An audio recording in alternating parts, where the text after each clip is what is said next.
Hoş geldiniz. İlaç neydi? Kalbikol öyle şeydir. Liberkol herhalde. Teyzesini biliyor musun? 189. He. O deste yazmış mısın? Valla yalan yazdıracağım onu. Kadar günü dedi. Kadar gününe kadar süresi var dedim ama. Açmışsın gelmişsin. Abdullah gelişim.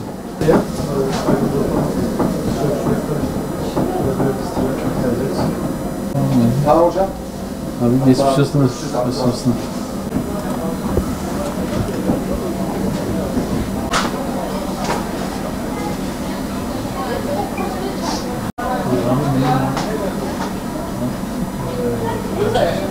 Antibiyotikler var mıydı? Gelecek miydi?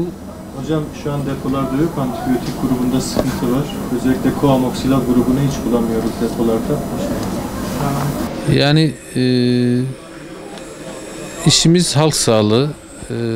Kendi insanımıza sağlık hizmeti sunuyoruz ve o günün kutlanması bizim için mutluluk verici tabii.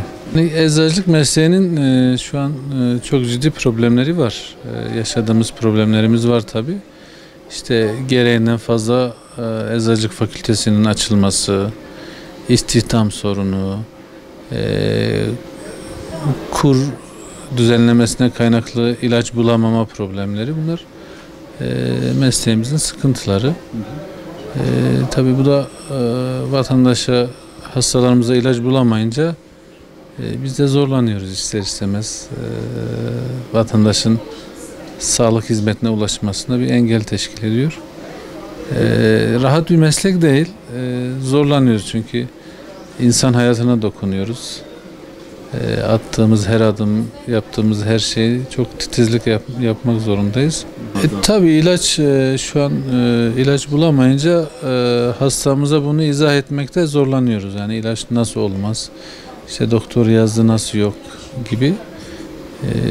Ama izah etmekte zorlanıyoruz. Yani en son verilerde, birkaç ay önceki verilerde 700-800 küsür ilaç yoktu. Şu an tahminimce bu sayı daha da artmıştır yani.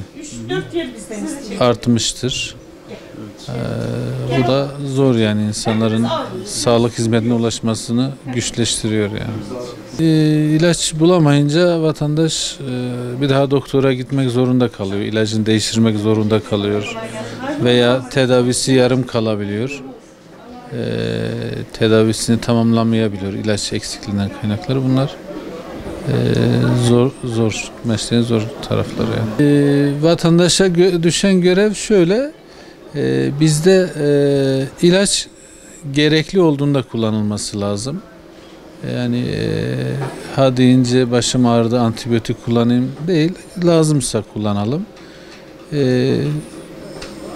Şeye düşen, biz meslek örgütüne veya kamu otoritesine düşen görevde bu temin noktasında veya yeni ilaç, şu an dünyada yeni ilaç tedavileri var. Bunların ülkemizde kullanılması noktasında bazı prosedürleri kolaylaştırmalar lazım. Çünkü insanın hayatı her şeyden önemlidir.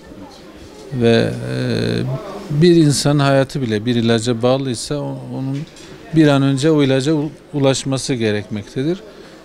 Bunu kolaylaştırıcı ve ilaca hastanın ulaşmasını kolaylaştırıcı bazı adımların atılması gerekmektedir yani.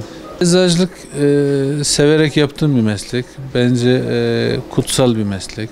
Çünkü